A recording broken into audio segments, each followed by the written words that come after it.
Hello, welcome to Cycle, a program focused on Mongolian business and economy. My name is Batsir Namshir. The top stories for Cycle. Turquoise Hill Resources announced that Shaft 2 construction is complete and has entered into the final stage of commissioning. The International Business Forum Export Mongolia 2019 took place. U.S. Deputy Assistant Secretary of Commerce for China and Mongolia, Alan Turley, paid a working visit to Mongolia. A delegation led by Minister of Mining and Heavy Industry Soumya Bazar is participating in the second China International Import Expo, and much more.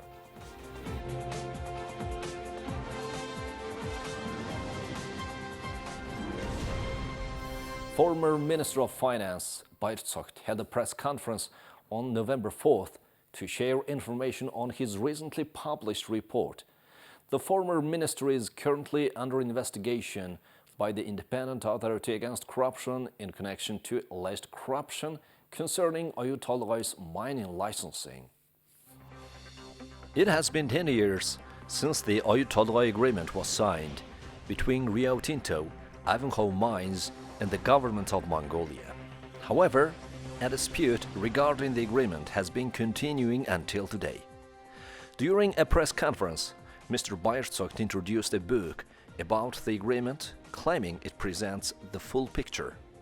The booklet presents all the information about the agreement and comprehensive details of parliamentary discussions.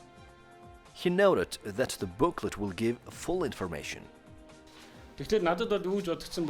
During the establishment of the Oyu Tolgoi agreement, I was the deputy head of the agreement working group and one of the three ministers who signed the agreement on behalf of the Mongolian government.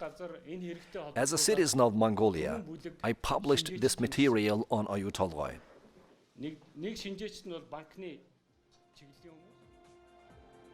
He also noted that the Oyu Tolgoi investment agreement carries a great deal of importance for the government of Mongolia.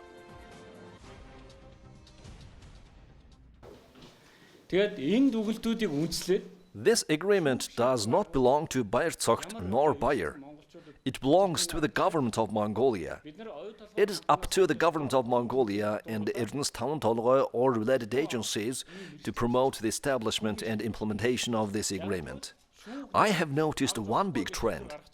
When something goes well, everyone shares the credit. And when something goes wrong, one or two designated people take the blame.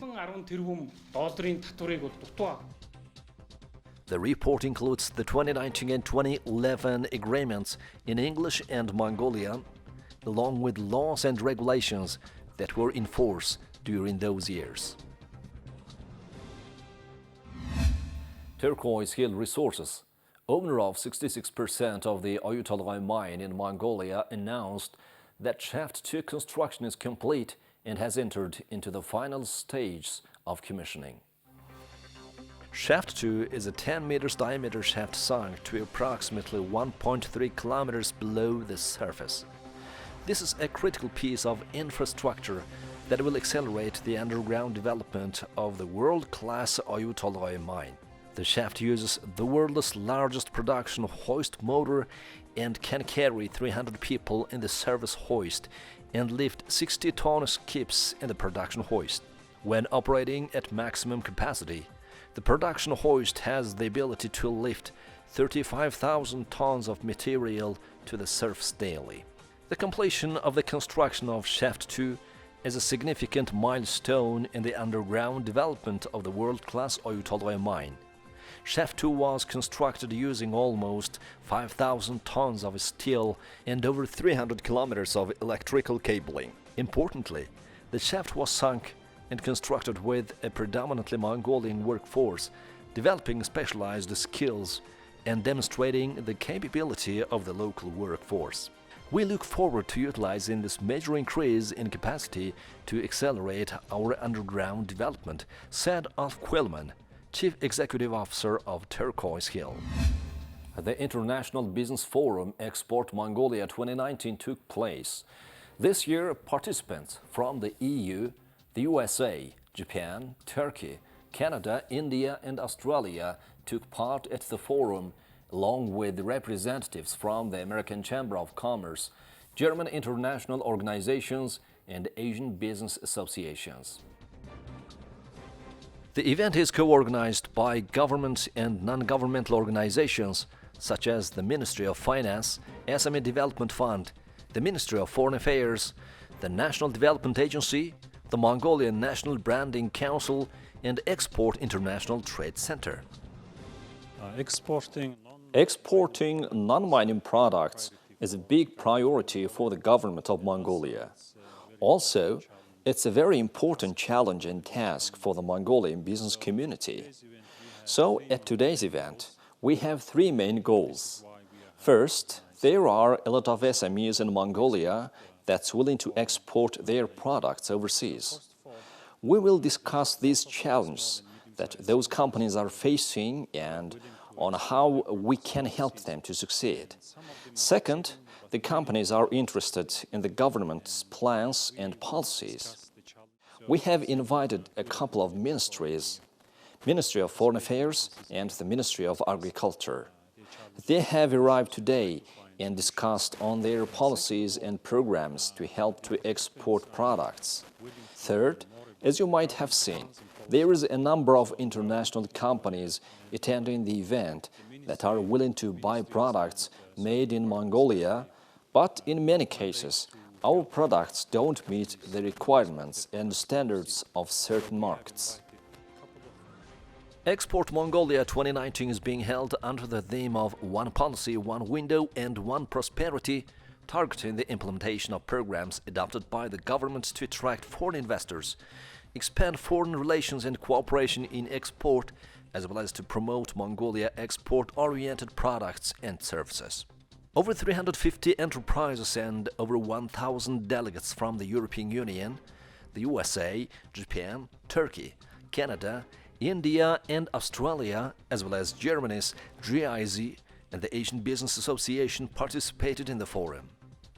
The forum includes business meetings, seminars, classes, exhibitions and business experience exchanges.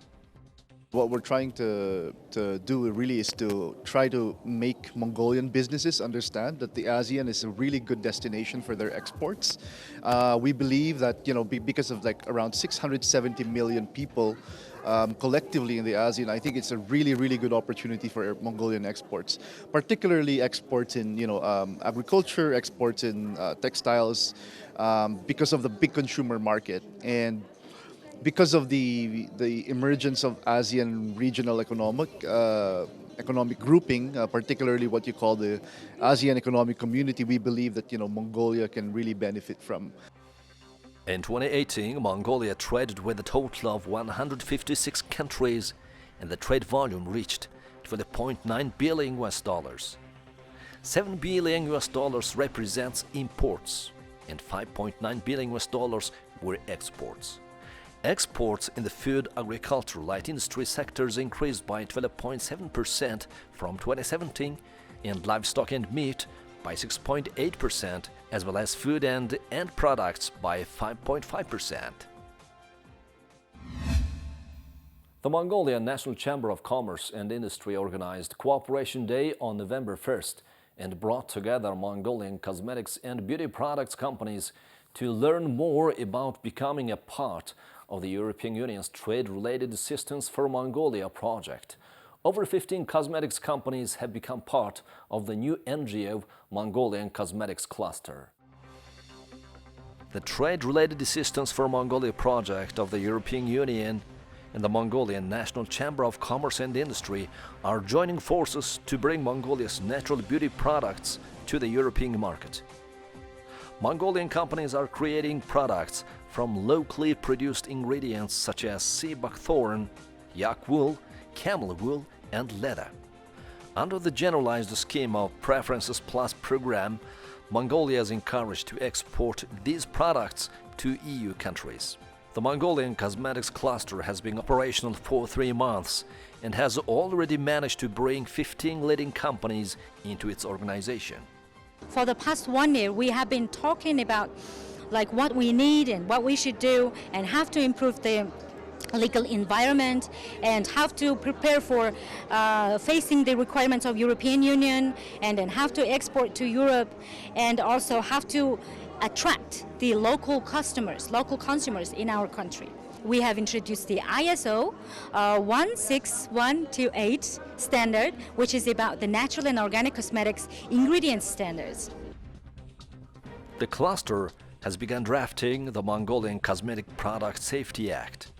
In addition, they say they are ready to launch an e-commerce site that will offer buyers more than 100 Mongolian cosmetic products, with some products featuring more than 90% natural ingredients.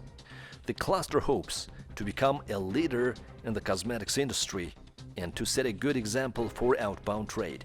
They are now preparing to take part in major exhibitions being held in Germany and Italy next year. We are launching the cluster in an official way.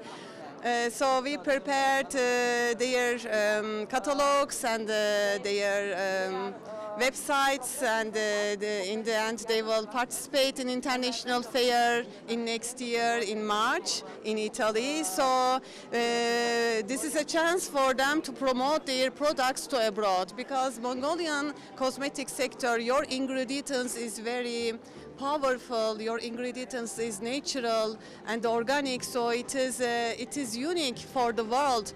During the Cooperation Day event, an official launch ceremony for Mongolian Cosmetics Cluster was held, and a memorandum of understanding was signed with government ministries and agencies.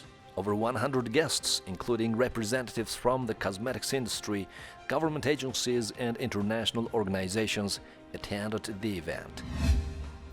U.S. Deputy Assistant Secretary of Commerce for China and Mongolia, Alan Turley, paid a working visit to Mongolia.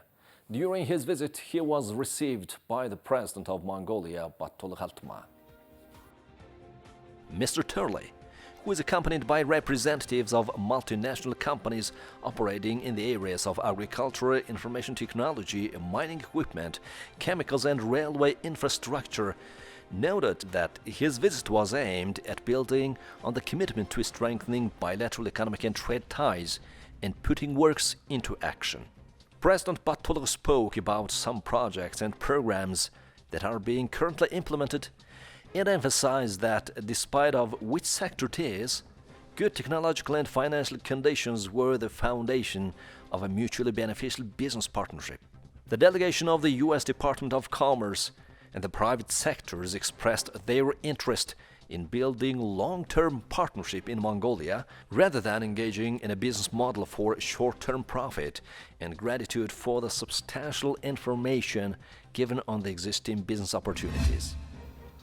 The best practices in corridor development and management for the benefit of landlocked developing countries and transit countries international meeting was organized by the government of Mongolia on October 29th and 30th.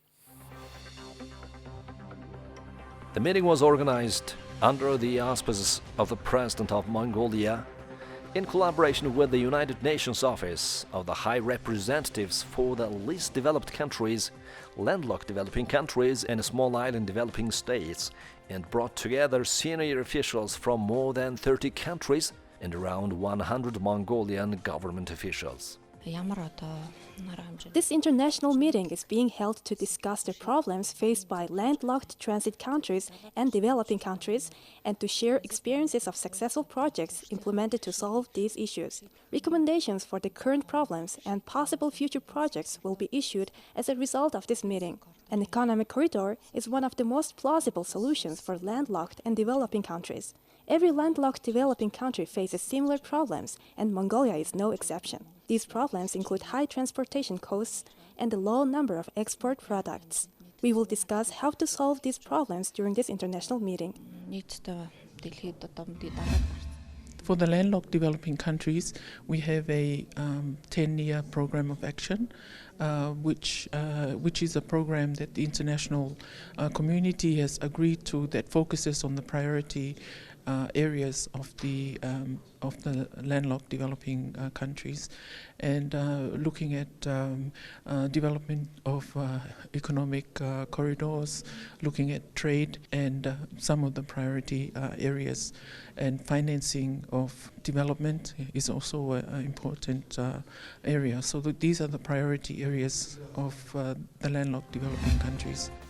As part of the Zurich Foundation's Youth Tech Entrepreneurship Accelerator program, a networking pitch night was held on November 1st at Hub Innovation Center.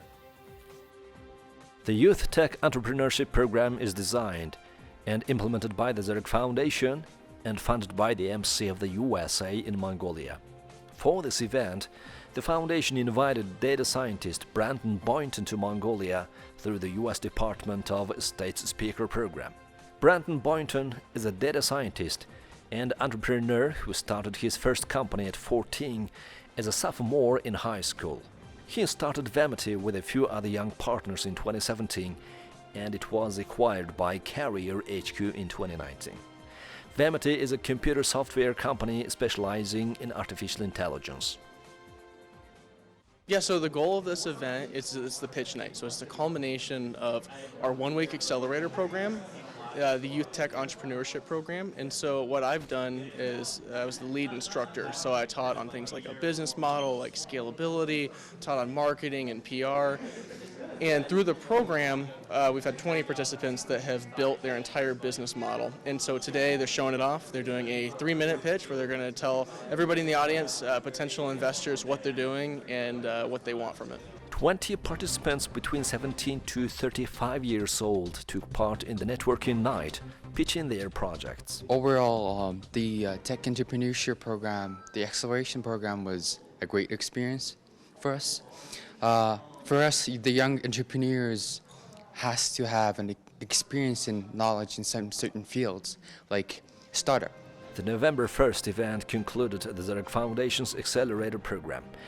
The event was held to showcase the new skills that the participants learned during the week-long Accelerator program, such as developing an entrepreneurship ecosystem, and also connected the program participants with potential investors.